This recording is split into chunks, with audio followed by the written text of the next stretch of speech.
Don't forget to subscribe and turn on notification.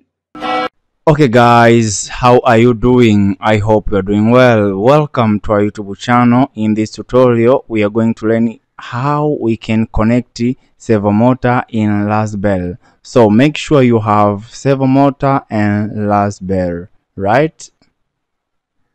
So this is my Raspberry and this is Servo Motor. So before we carry on, I'll tell you the meaning of color code of Servo Motor. So red usually stand for power, right? Then after, brown color or black stand for ground.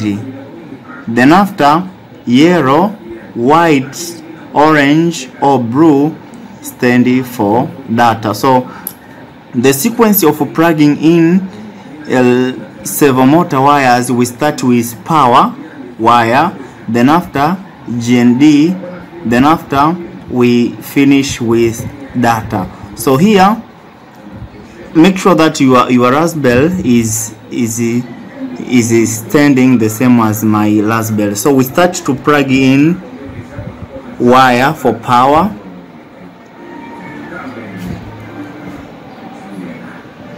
After that, we follows with brown wire, but for other Servo Motor you might find black color. So we start to count 1 2 3 4 5.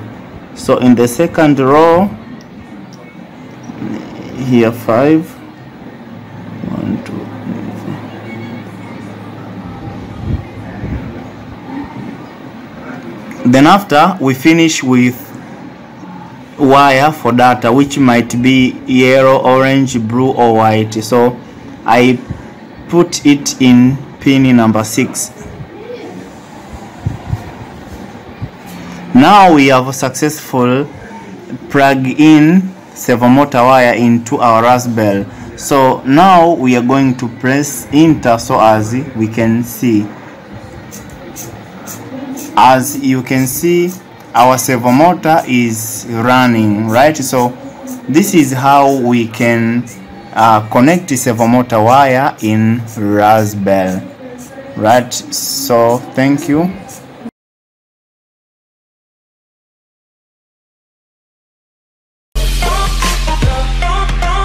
Don't forget to subscribe and turn on notification.